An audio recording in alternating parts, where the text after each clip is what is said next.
Buenas noches, hermanos, hermanas. Vamos a continuar con nuestro estudio de la situación del Medio Oriente. Y como les dije la semana pasada al comenzar este estudio, esto es un paréntesis dentro de lo que estamos estudiando del libro de Romanos. No hemos suspendido, o sea, no hemos eliminado el estudio de Romanos, vamos a continuar con él y probablemente nos va a llevar todo el resto del año y gran parte del próximo año también. Porque la idea, ¿no es cierto?, es poder estudiar sistemáticamente, idealmente versículo por versículo, y posteriormente integrarlo, ¿no es cierto?, a todo lo que es el conjunto de los capítulos.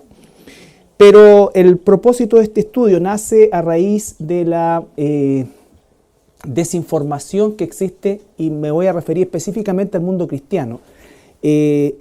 Ya hace mucho rato que yo no tomo en consideración la opinión del mundo, no porque no tenga un interés sobre eso, sino porque no puedo esperar nada de algún analista del mundo o algún personaje del mundo, aun cuando tenga buenas intenciones, ¿no es cierto?, que realmente aporte a lo que está sucediendo en este momento, ¿no es cierto?, en el Medio Oriente y de lo que ha sucedido históricamente en el Medio Oriente.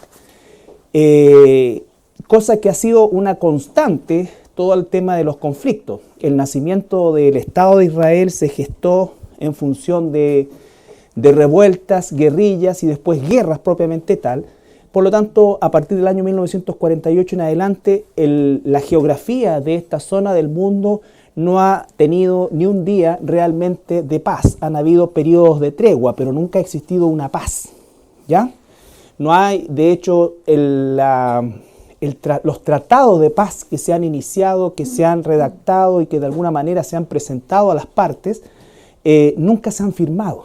Ya solamente se han firmado realmente preacuerdos, pero nunca ha habido un concepto de tratado de paz.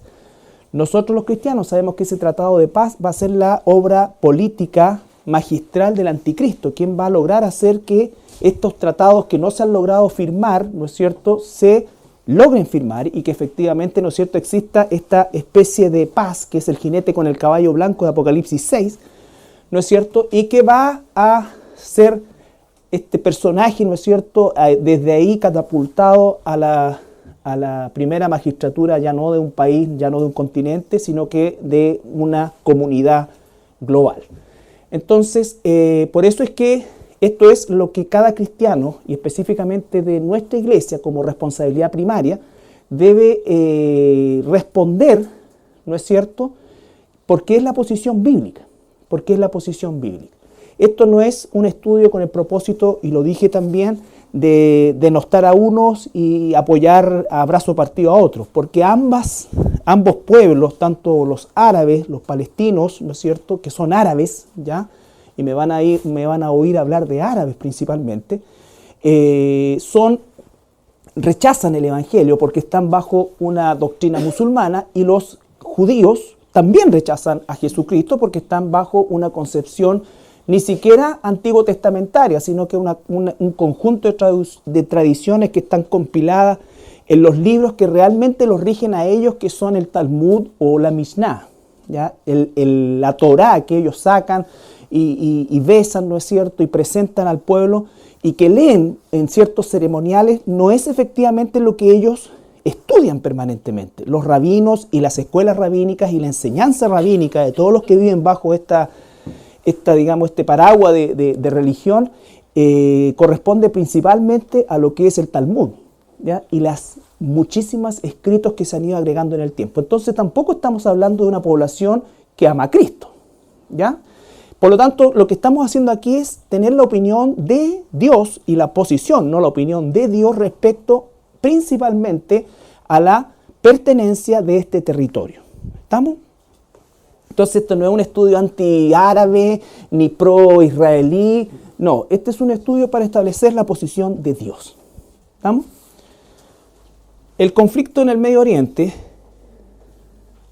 dijimos que nosotros teníamos que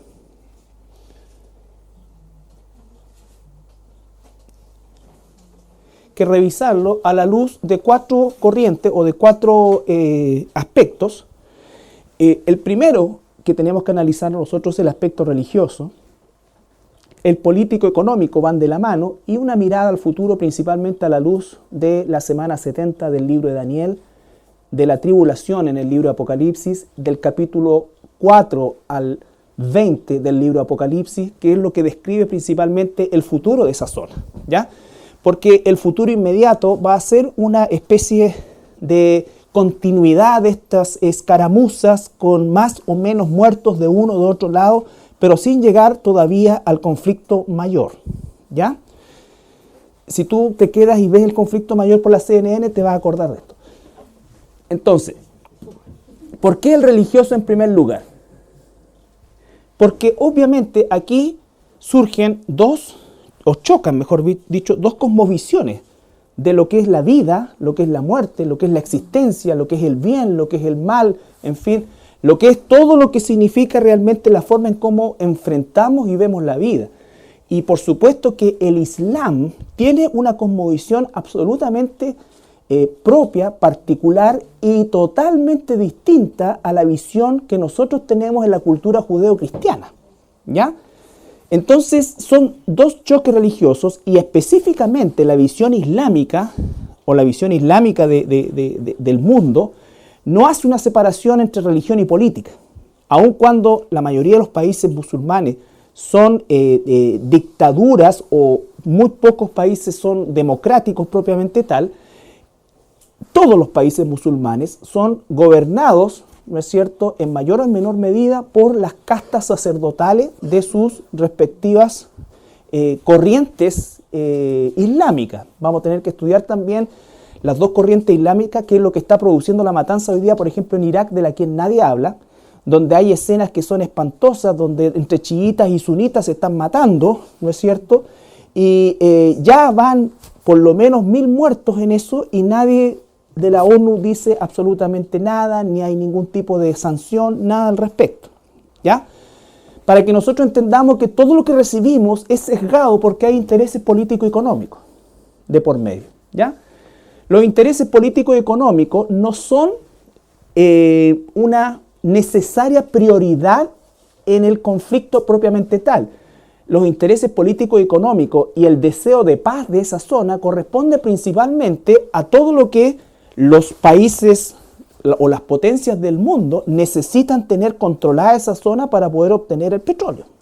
Eso es principalmente a grosso modo. Por lo tanto, todos los esfuerzos, si están matando niños en Ruanda y no hay nada en Ruanda, nadie se va a meter, ¿ya? Nadie se va a meter. O nadie va a hacer mayor aspaviento. Y de hecho sucede, ¿ya? Pero basta que esta zona que está controlada por intereses religiosos de índole islámico, porque eso es como hay que verlo, ¿no es cierto?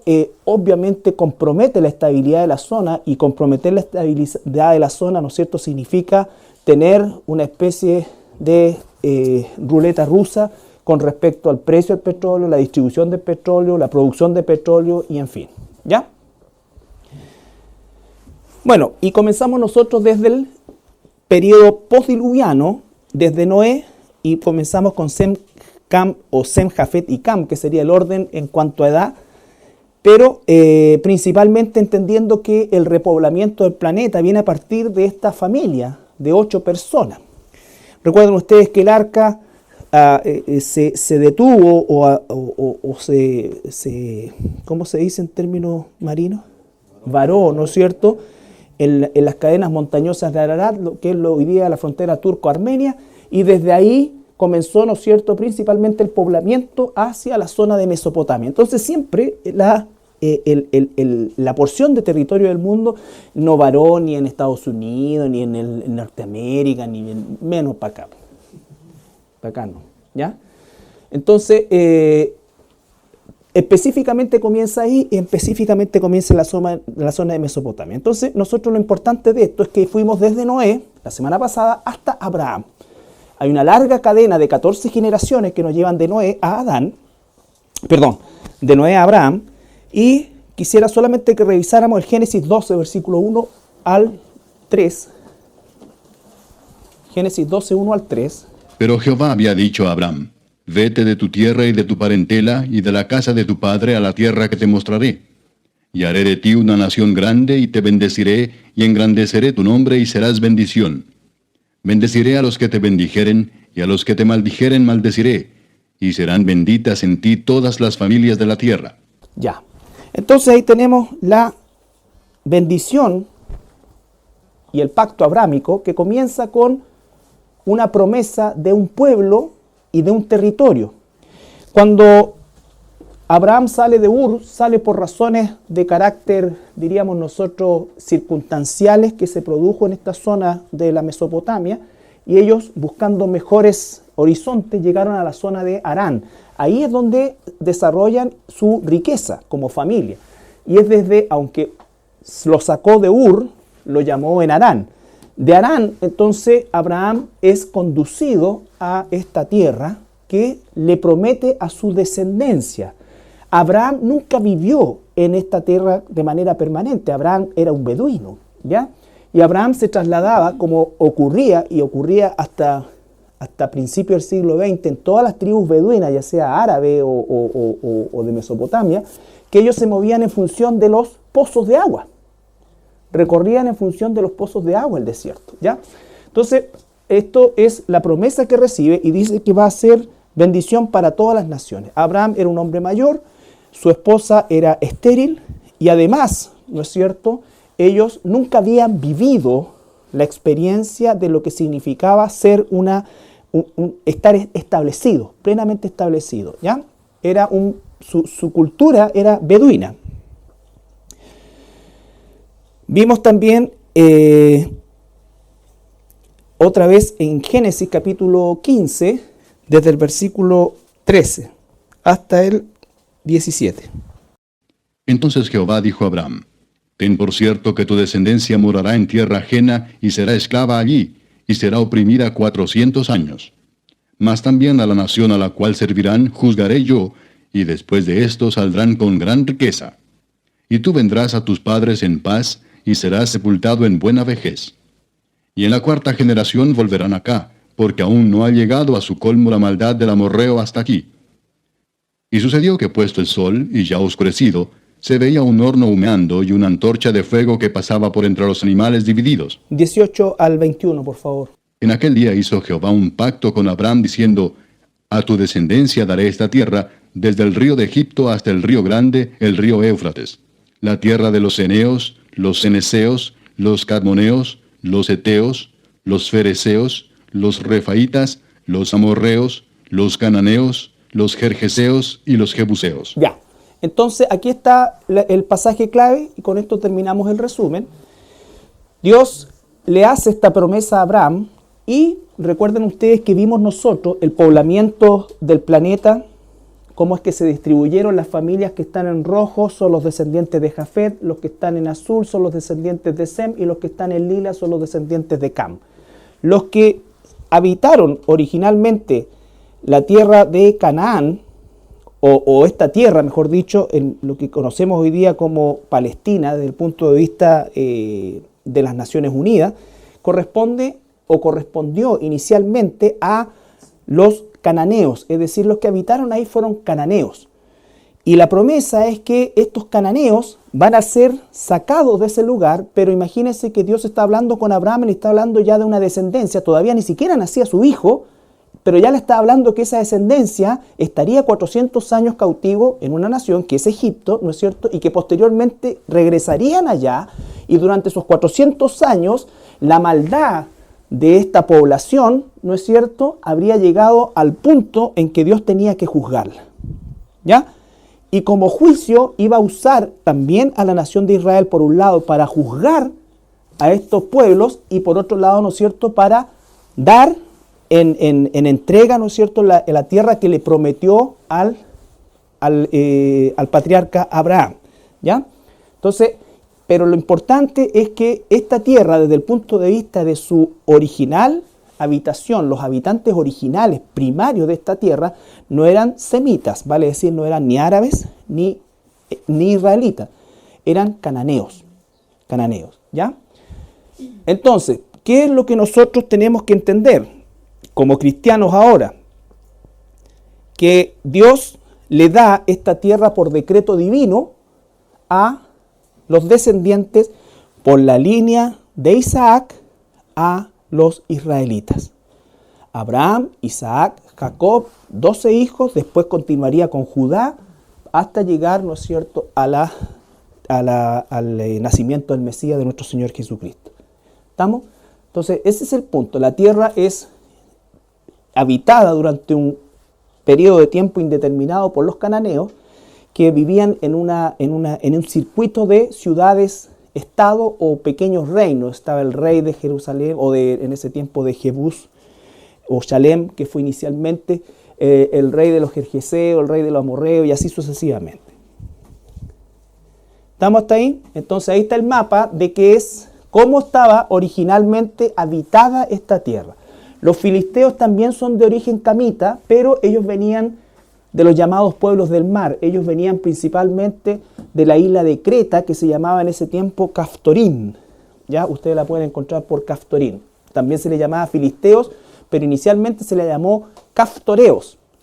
Pero cuando estos caftoreos, que llegaban primero a comerciar a las costas de Canaán, se transformaron en invasores y les nació el gustito por conquistar, se les llamó filisteos, que significa invasores. Ese es el significado de la palabra filisteo, ¿ya? O filistín. Pero tampoco los habitantes palestinos son descendientes de los filisteos, porque ellos son semitas. Los filisteos son camitas. Es la misma tierra. Mar Mediterráneo, Israel. Bueno, acá hay grandes lunares de autoridad palestina. Jordania, Siria, el Líbano, Egipto, desierto. ¿Ya? A ver. Hoy vamos a ver desde Abraham, Moisés, Josué. ¿Ya? Abraham, Moisés, Josué. Se cumple la profecía que Dios le da a Abraham, 400 años esclavos en Egipto, entran 70 personas, nosotros lo vemos en el Génesis, que son las familias de Jacob. El faraón era amigo personal de José y le dice, dale a tu familia la mejor tierra, y entonces los judíos, ni tontos ni perezosos, se agarran la parte del delta del Nilo, que es la única parte, o la parte, pero fértil, que es donde el Nilo se divide en muchos brazos, y entonces se establecen ahí. Aproximadamente logran prosperar durante 80 años sin ser molestados, pero después se sucede un faraón que los desconoció y desconoció todos los tratos que habían tenido inicialmente y los esclavizó. ¿Ya? Por lo tanto, ellos estuvieron más o menos 320, 350 años bajo este concepto de esclavitud. En ese periodo Dios llama después a Moisés, ¿no es cierto? Lo capacita y pasa todo lo que nosotros conocemos como la historia, que no es el foco ahora, sino que llegamos ya a Moisés sacando a los hebreos o israelitas. Todavía no hablamos de judíos, siempre israelitas, porque sale la multiplicación de todas las familias de los hijos de Jacob, que eran tres en realidad, y salen todos, más de 1 millón de personas, salen al mando de Moisés, y dice con gran riqueza también. ¿Por qué? Porque recuerden ustedes que los egipcios les daban riquezas a los hebreos, ¿ya? Entonces, salen cantando felices, todo libre, ¿ya? Y a poco andar del camino comienza inmediatamente, ¿qué cosa? A quejarse, que no tenemos esto, que no teníamos esto, que allá teníamos esto, que allá teníamos todo otro. Entonces comienza toda esta situación, y dentro de todo ese proceso Moisés lo llenan, ¿ya? Después de muchas cosas, y en vez de hacer 1, 2, 3 que salga el agua, ¡guau!, le da con rabia una piedra y sale el agua, y eso Dios no se lo perdonó. No se lo perdonó. Y le dice entonces Moisés, tú has sido un siervo fiel, pero tú no vas a entrar a la tierra de Canaán. El que va a entrar va a ser tu siervo Josué. Así que prepáralo. ¿Ya? Prepáralo. Ahí se ve la grandeza de Moisés, se ve la humildad de Moisés, porque Moisés lo que hizo fue exactamente lo que Dios le dijo. Preparó a Josué, y lo preparó tan bien, ¿no es cierto?, que Josué siempre agradó a los ojos de Dios.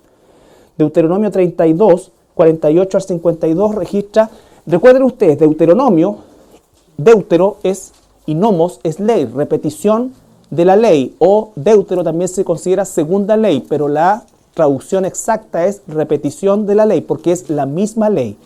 es un resumen que hace Moisés y se lo entrega a la nueva generación, la generación que va a entrar a conquistar esta tierra de Canaán. Recuerden que el Señor juzgó a la generación que salió de Egipto, todos los que salieron de Egipto y tenían 20 años y un día, murieron en el desierto. Todos. Y los que tenían 20 años o 19 años y 364 días. No, el calendario judío es más chico. 350 días. ¿Ya? Entraron a la tierra. Hizo el corte acá. Por lo tanto, a lo más vivieron estos 60 años. Todos murieron en el desierto. ¿Ya? En distintas maneras. No se olviden que en el desierto Dios se mandó varias, ejecuciones masivas. ¿Ya? A excepción de Josué y Caleb, ¿ya? Que fueron los únicos de esa generación que entraron, ¿ya? Entonces, esta situación, dice, ahora sí, entendiendo esto, Dios a toda esta generación de los menores de 20 y de los que habían nacido en el desierto, que eran jovencitos al momento de entrar a Canaán, les hace un resumen de la ley. Deuteronomio 32, 48 al 52. Y habló Jehová a Moisés aquel mismo día, diciendo, sube a este monte de Abarim, al monte Nebo, situado en la tierra de Moab, que está frente a Jericó, y mira la tierra de Canaán, que yo doy por heredad a los hijos de Israel. Otra vez, recuerden, esas palabras tienen que grabarlas. ¿Cuántas veces habla y repite Dios la promesa? Estamos a 600 años después de la conversación que Dios tuvo con Abraham. Y está repitiendo exactamente la misma promesa, el cumplimiento del pacto abrámico. Y muere en el monte al cual subes, y sé unido a tu pueblo, así como murió a Aarón tu hermano en el monte Hor, y fue unido a su pueblo.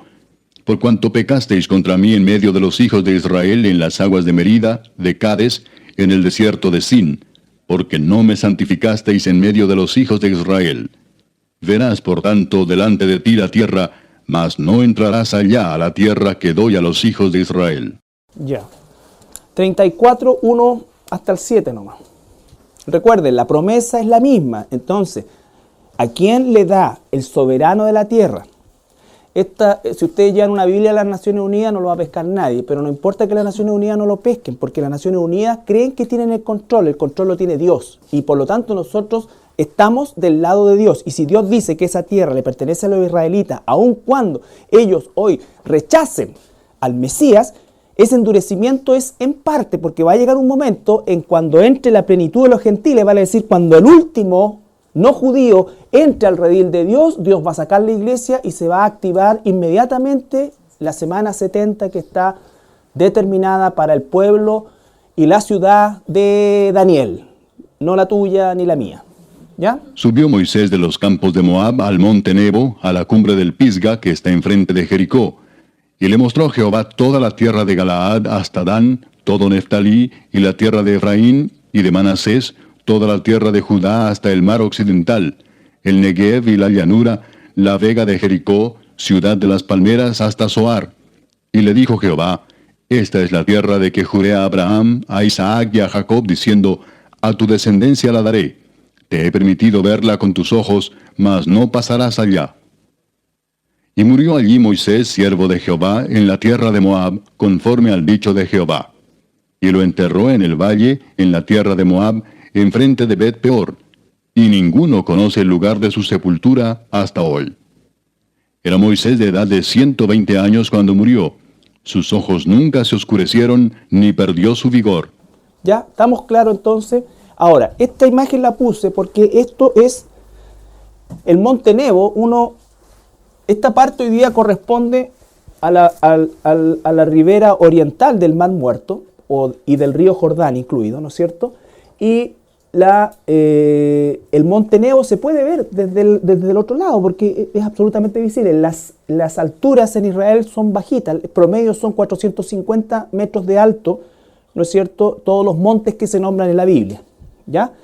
El Hermón, todos estos montes no sobrepasan los 500 metros. Bueno, este monte se encuentra hoy día en lo que es Jordania, ¿ya?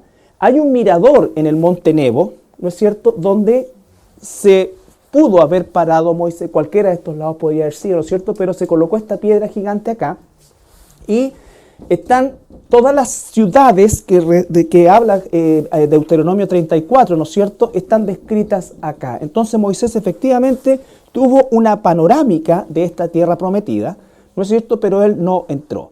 ¿Qué es lo importante de esto? ¿No es cierto?, es que efectivamente Dios confirma con la descendencia abrámica del lado de Isaac, Jacob, ¿no es cierto?, que es Israel, que esta tierra Él se las da.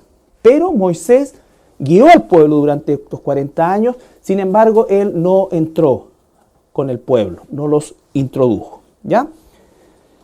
Importante, se repite otra vez lo mismo dicho. Por lo tanto, bíblicamente esas tierras están dadas por decreto divino a los israelitas. A los israelitas. ¿Ya?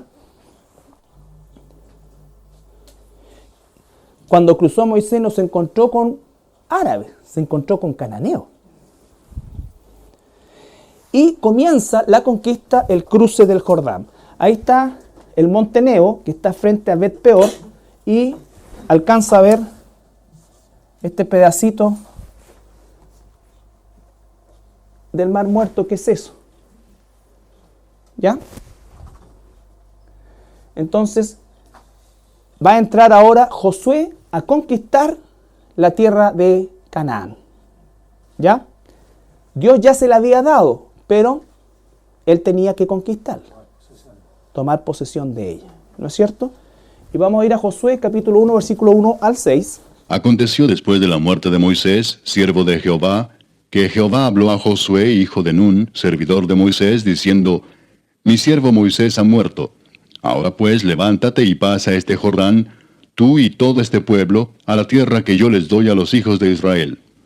Yo os he entregado, como lo había dicho a Moisés, todo lugar que pisare la planta de vuestro pie, desde el desierto y el Líbano hasta el gran río Éufrates, toda la tierra de los heteos hasta el gran mar donde se pone el sol, será vuestro territorio.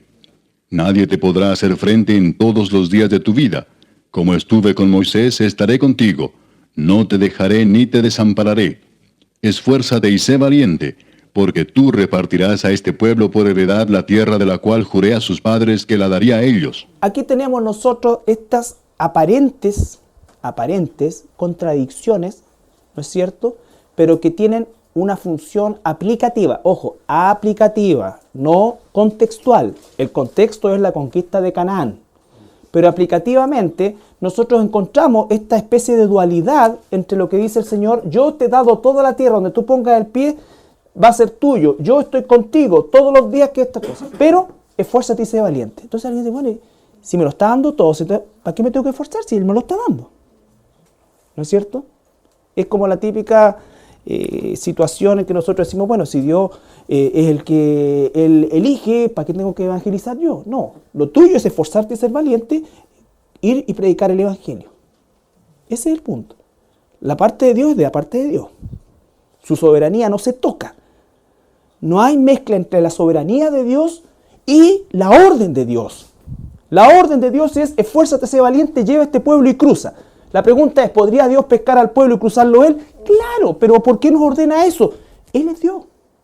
Ni se te ocurra pensar porque Él confía en ti, porque realmente sin ti no podrían haber cruzado el Jordán. Josué, tú eras el hombre indicado. No, pero por ningún momento es obediencia lo que tenemos que nosotros, sin pensar en una condición de mérito. ¿Estamos? Pero estas son las dualidades que nosotros no vamos a encajar en esta vida. Dios es soberano para elegir a quién se va a salvar y quién no. Claro, porque si no, no sería Dios. Pero ¿cuál es la orden que tú tienes? Predicar el evangelio a toda criatura. A toda criatura. Por eso es que dice Dios que llama a todos los hombres al arrepentimiento, aunque Él ya sabe quiénes se van a arrepentir y quiénes no. Pero lo está haciendo por causa de que tú y yo entendamos la misión. Esfuérzate y sé valiente, pero yo te doy la tierra. No se te va a olvidar. Esos fueron la espalda que le ha dado Israel a lo largo del tiempo a la ayuda sobrenatural que Dios le ha dado a la nación de Israel a lo largo de todo el tiempo.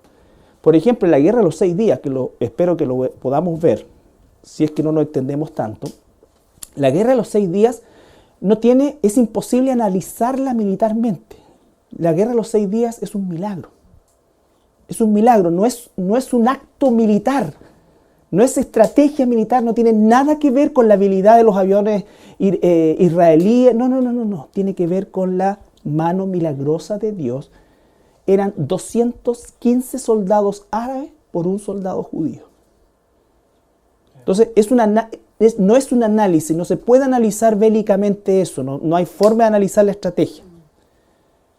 Es un milagro, ¿ya? Nosotros podemos describir, pero no podemos analizar, no enmarca en ningún tipo de estrategia, ni antigua, ni moderna, ni futura, ni nada, ¿ya?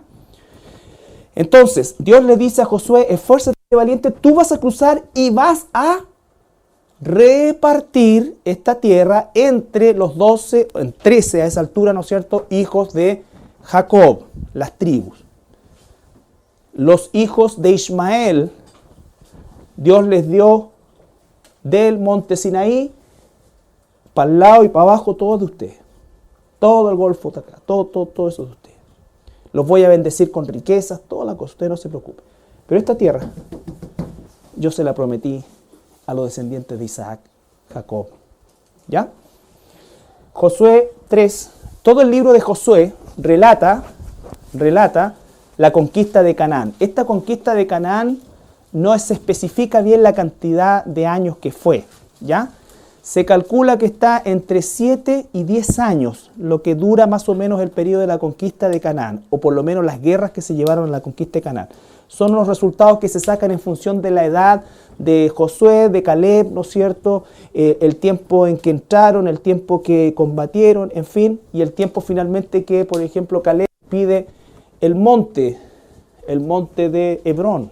Y cuando se volvió los de la media tribu de Manasés para el otro lado, habían pasado 7 años en ese momento. Exactamente. Entonces, no fue un tiempo, por lo menos una década, quizás más de ella. No hay en el fondo un registro sobre eso, porque tampoco era el foco cuánto tiempo demoró.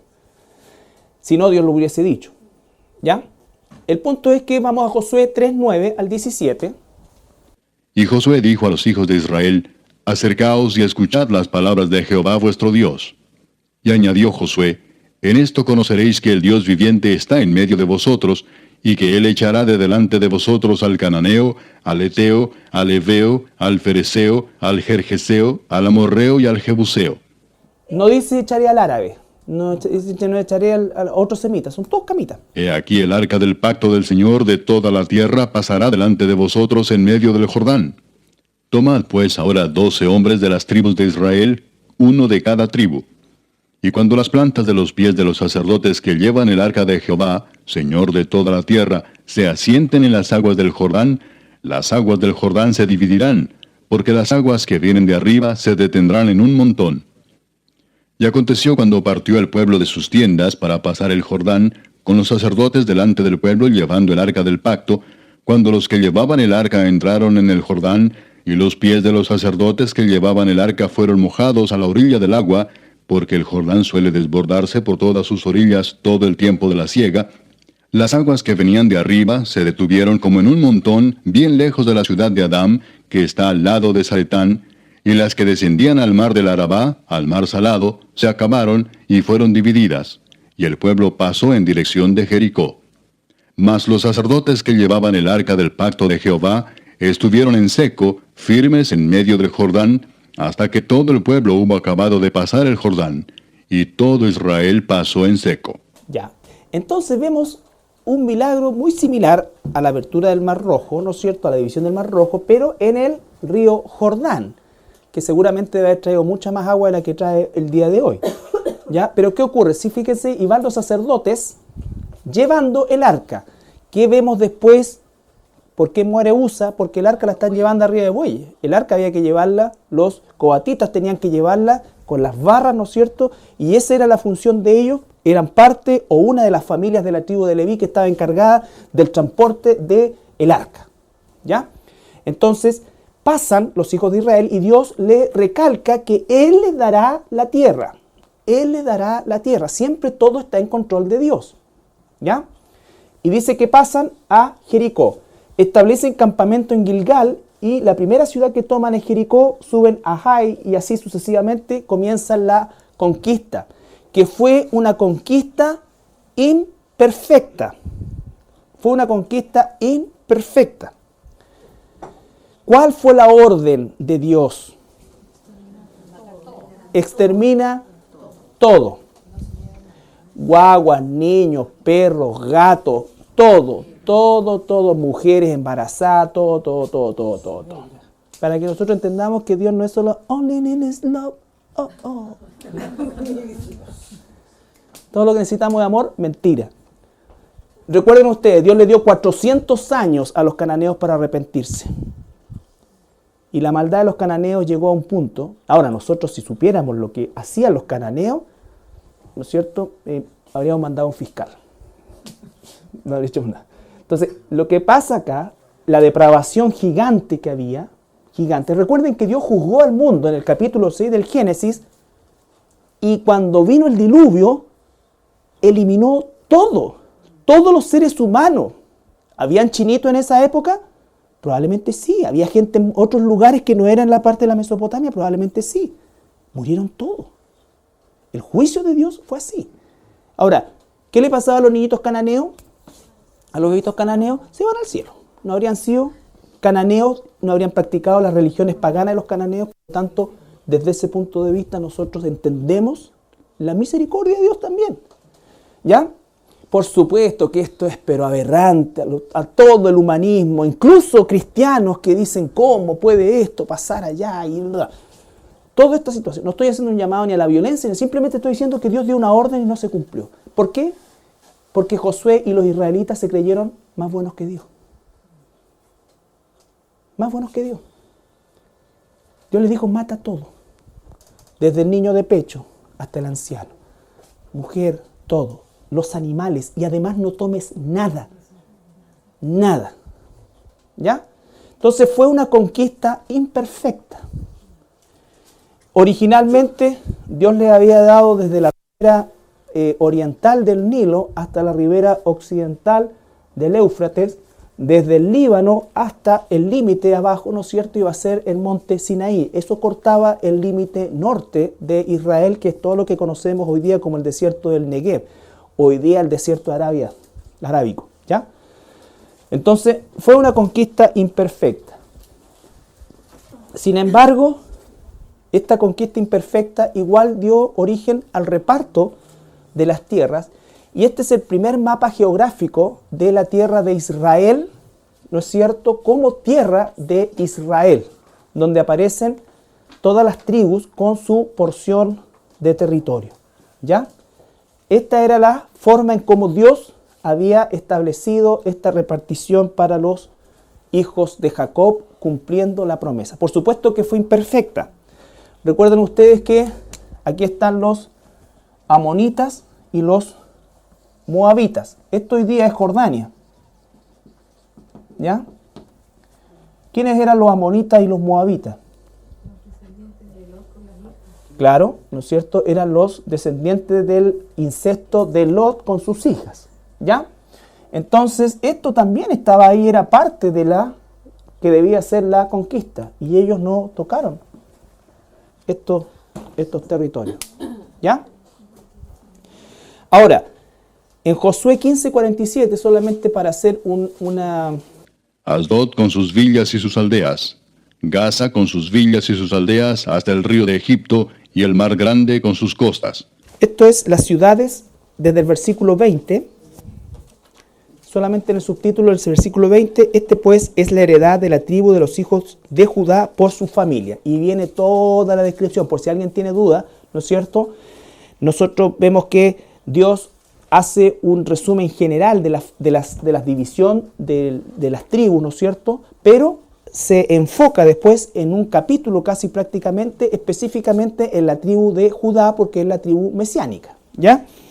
Y en esta repartición de las familias de la tribu de Judá, encontramos el versículo 47. Pregunta entonces, Gaza, ¿a quién se la dio Dios? A Israel y específicamente a Judá, ¿no es cierto? A Judá. Entonces vemos efectivamente que este territorio completo es dado por Dios a los israelitas. Dios no ha deshecho su promesa. Los que siguen deshaciendo su promesa son los mismos israelitas. Porque los israelitas a partir del año 80 comenzaron una serie de tratados mediados en primer lugar por Estados Unidos, después mediados por la ONU, después mediados por Inglaterra, en fin, tratando de buscar esto, y se instauró la famosa política Tierras por Paz.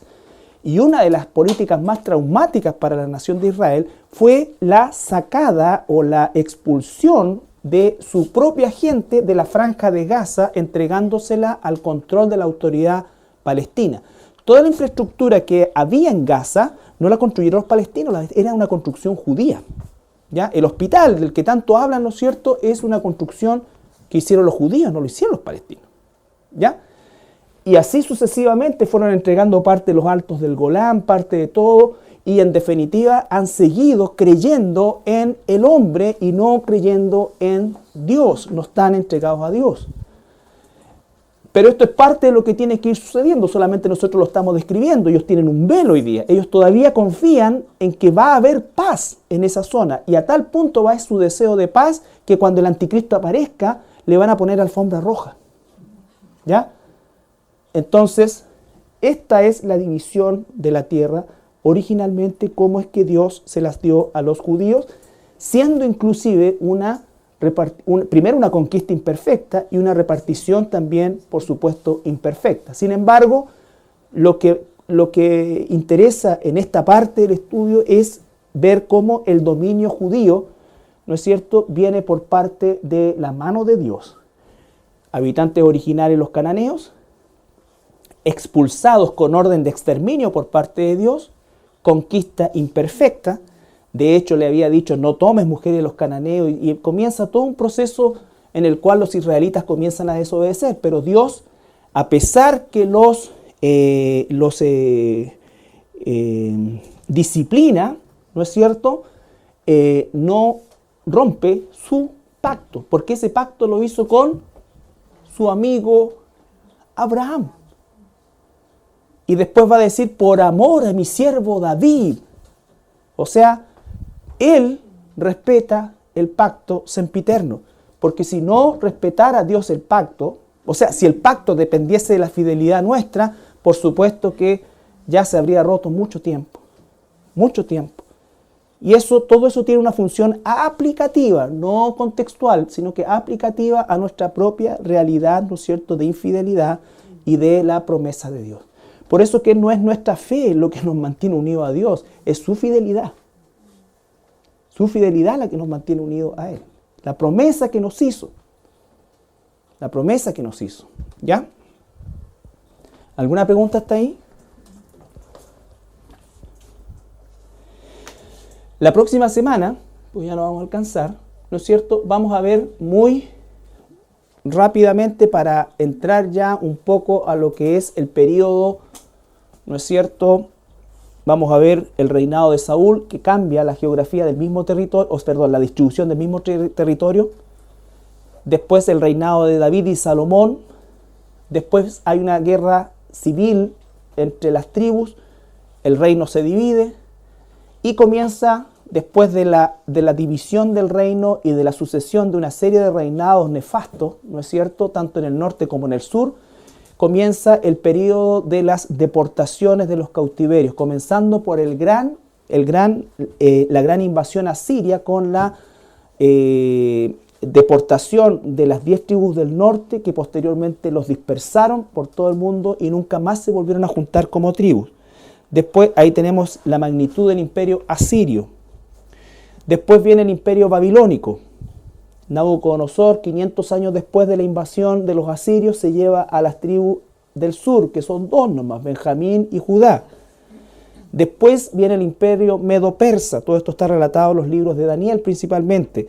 Y el regreso, después, usando Dios también a un rey pagano como Darío, lo usa para financiar la reedificación del templo, la ciudad y así sucesivamente. ¿Ya?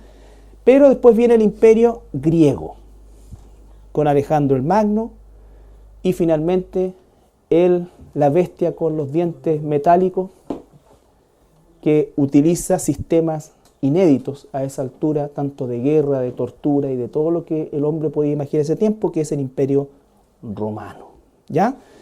Y finalmente después tenemos, a partir de ese tiempo, tenemos la fecha clave, que es el año 70 después de Cristo, y ese año 70 después de Cristo es la destrucción del templo, ¿no es cierto?, y la dispersión de los judíos, que dura hasta el año 1948, es decir, antes, ya 1914, ya se había establecido el movimiento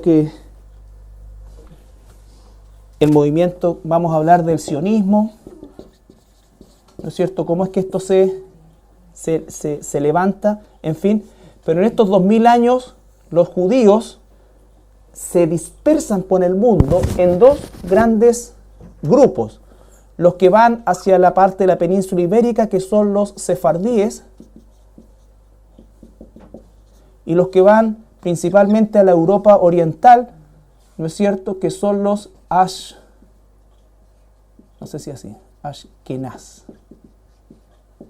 que son los nombres que los judíos les daban a los distintos territorios. Entonces tenemos los judíos ashkenitas y los judíos sefardíes. La población actual de Israel, la gran mayoría son ashkenaz. Ahora, los últimos 10 años han estado llegando judíos sefarditas y judíos principalmente de las grandes colonias de Argentina. Entonces todo eso lo vamos a ver, pero es necesario entender cómo es que fueron los distintos imperios teniendo una influencia sobre la cultura judía. ¿Ya? Como sobre la cultura judía. Una duda, en la primera invasión fue una deportación o arrancar o ¿Cuál? Aniquilamiento. ¿En la de los asirios? ¿Sí? No, hubo de todo. Hubo aniquilamiento, hubo deportación, ¿no es cierto? Y los vendieron como esclavos, y esa es la realidad de las cosas. No me acuerdo bien, pero la palabra de Dios no era que los iba a exterminar de la tierra. Y ahí ¿A quiénes? las destruyó. No, los iba a dispersar. La palabra que ocupa es dispersar, ¿ya? No los va a exterminar, los iba a dispersar, ¿ya? Por ejemplo, los babilonios, ellos esclavizaron a los judíos, pero los asirios los vendieron como esclavos, por eso es que los dispersaron por todo el mundo, ¿ya?